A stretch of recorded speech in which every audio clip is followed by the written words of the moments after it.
Marhaban bikoum, bienvenue dans cette toute nouvelle vidéo. Aujourd'hui, nous allons parler du mariage entre le prophète Mohammed alayhi salatu wassalam et Khadija bint Khuwaylid radiyallahu anha. Nous allons aussi parler des enfants qu'ils ont eus et aborder la famille du prophète alayhi salatu wassalam. Ensuite, nous allons parler de la reconstruction de la Kaaba. Mais avant de commencer, je voulais vous rappeler que si vous voulez apprendre la langue arabe de zéro, nous avons un e-learning que vous pouvez retrouver en description de cette vidéo. Et pour ceux qui savent déjà lire et qui aimeraient se lancer dans la compréhension de sa grammaire, je vous donne rendez-vous à la fin du Ramadan. Khadija radiyallahu anha est une femme qurayshite qui est réputée au sein des Quraysh. Elle a une lignée qui remonte jusqu'à Ibrahim alayhi salatu wassalam et elle est commerçante. Elle va employer dans son commerce un homme qui est surnommé As-Sadiqul Amin, comme nous l'avons vu dans l'épisode d'hier, qui est le prophète Mohammed sallallahu alayhi wa sallam. Tous les deux vont se marier ensemble et le prophète Mohammed alayhi salatu wassalam, tous les enfants qu'il aura, c'est uniquement avec Khadija radiyallahu anha. Comment est-ce qu'on dit le mariage en arabe? On dit nikahun. Nikahun. Et comment est-ce qu'on dit se marier en arabe? On va dire tazawwaja. Juste un petit point sur lequel j'aimerais quand même revenir, c'est que dans la plupart des livres de Sira, vous allez voir qu'il y avait une vingtaine d'années entre le prophète Mohammed alayhi salatu wassalam et Khadija radiyallahu anha. Mais sachez que c'est pas l'avis unanime pour beaucoup de personnes et pour beaucoup d'historiens, l'écart était beaucoup plus court entre eux. Certains parlent de 20-30, voire 20-25 ans. Khadija radiyallahu anha, elle va donner au prophète alayhi salam les enfants qu'il va avoir. Donc c'est 6 enfants, 2 garçons et 4 filles. Avant de vous donner leur nom, rappelez-vous, pour dire un garçon, on va dire ibn. Et pour le pluriel, on va dire abna. Pour une fille, on va dire bint. Et pour le pluriel, on va dire banat. Maintenant, pour le nom de ces enfants, au niveau des filles, on va commencer par elle. On va avoir Zaynab qui sera mariée à Abul As. Les deux vont se convertir à l'islam et Zaynab, elle va décéder avant la mort du prophète alayhi salatu wassalam. On a Ruqayya et Kulthum. Les deux seront mariées l'une après l'autre à Uthman ibn Affan radiyallahu anhu. Et elles aussi, elles vont décéder avant la mort du prophète alayhi salatu wassalam. On a ensuite la quatrième qui est Fatima, qui elle sera mariée avec Ali ibn Abi Talib, le cousin du prophète alayhi salatu wassalam. Fatima est la seule qui va rester, qui sera encore vivante à la mort du prophète alayhi salatu wassalam. Elle décédera 6 mois après la mort de son père alayhi salatu wassalam.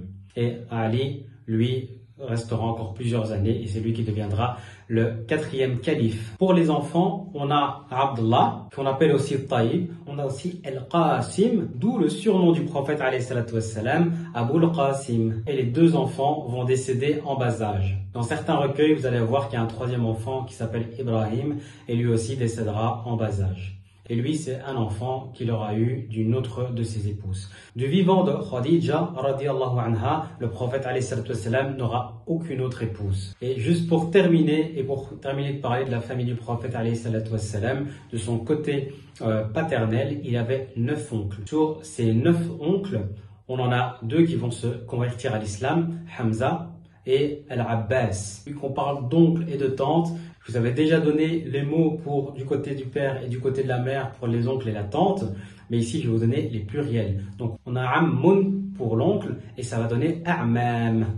On a ammatun qui va donner ammat. Du côté de la mère, on a khalun, on va dire, et au pluriel on va dire akhwal. Et pour les tantes, on va dire khalatun, khalat. Maintenant, passons au 2e événement, la reconstruction de la Kaaba. Alors, aux alentours des 35 ans, on va dire, du prophète alayhi salatu wassalam, on va avoir la Kaaba qui va être reconstruite. Pourquoi est-ce qu'elle va être reconstruite, la Kaaba? C'est parce qu'elle était devenue vétuste. Et mis à part le fait qu'elle était très ancienne, on va aussi avoir 2 faits qui sont rapportés par les historiens. Le premier, c'est qu'il y avait une inondation qui a pas mal endommagé la Kaaba. Et le deuxième, c'est qu'une personne qui voulait venir parfumer la Kaaba va s'en faire exprès, avec une étincelle, allumer un feu qui va la détruire. Quoi qu'il en soit, elle est devenue vétuste et il est temps de la reconstruire. Lorsqu'on voudra la reconstruire, les Quraysh vont être un peu réticents. Rappelez-vous le premier épisode où je vous parle de l'armée avec l'éléphant qui a été détruite. Du coup, les Quraysh vont se dire est-ce qu'on le fait, est-ce qu'on le fait pas, ils vont être un peu dans le doute. Finalement, il y a un seul parmi eux qui va commencer à détruire les fondations de la Kaaba et voyant qu'il ne lui arrivait rien, les autres se sont dit c'est qu'il y a du bien, alors nous allons tous ensemble reconstruire la Kaaba. Pour les verbes construire en arabe, on va dire bana pour une construction. On va dire par exemple buniyatil Kaaba. La Kaaba a été construite. Pour le verbe restaurer, on va plutôt dire rammama. Et on va dire par exemple rummimatil Kaaba. La Kaaba a été restaurée. Rappelez-vous ce qu'on a dit hier. On est dans une société qui est gérée par des clans, par des tribus, où il y a énormément de rivalités et où on se fait un peu la guerre pour un oui, pour un non. Donc, lorsque la Kaaba va être reconstruite, il y a une question qui va opposer les tribus, c'est qui va remettre en place la pierre noire. La pierre noire qui se trouve dans un des coins de la Kaaba. Et ça va monter, le ton va un petit peu monter entre les clans pour avoir l'honneur de pouvoir remettre en place la pierre noire. Et vous allez voir dans la Sira que souvent des guerres éclataient à cette époque-là par rapport à l'honneur. Avant de répondre à la question comment est-ce qu'on a réussi à trouver une solution, comment est-ce qu'on dit la pierre noire en arabe, on dit al-hijru al-aswadu. Al-hijr c'est la pierre, al-aswad c'est la couleur noire. Les clans ont voulu en arriver aux mains et un homme sage va arbitrer parmi eux et va leur dire l'homme qui va rentrer par tel endroit de la mosquée sacrée, c'est lui qui jugera entre vous. Ils vont tous être d'accord par rapport à ça et qui va rentrer à ce moment-là, as-sadiqul amin, le prophète Mohammed alayhi salatu wassalam. Et lorsqu'ils vont le voir rentrer, ils connaissent sa véracité, son honnêteté, ils vont tous être contents, ils vont se dire ça, c'est un bon juge. Et qu'est-ce qu'il va leur dire? Il va leur dire, vous allez tous la remettre en même temps. Il va retirer son manteau. En arabe, un manteau, on dit rida. Donc il va retirer son manteau, il va mettre la pierre noire dessus et chaque chef de clan va soulever le manteau et le porter jusqu'à arriver au coin où doit se trouver la pierre noire. Arrivé à ce coin-là, c'est le prophète Mohammed alayhi salatu wassalam qui va prendre la pierre et qui va la repositionner lui-même.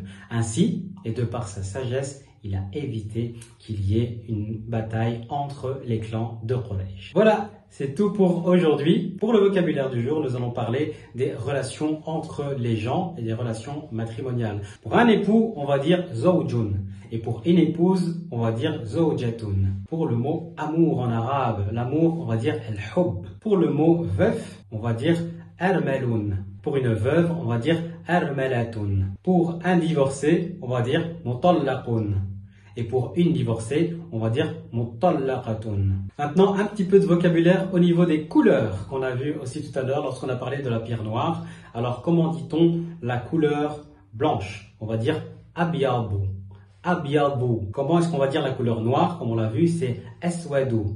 Comment on va dire la couleur rouge? C'est ahmaru. Comment on va dire la couleur verte? Akhdaru.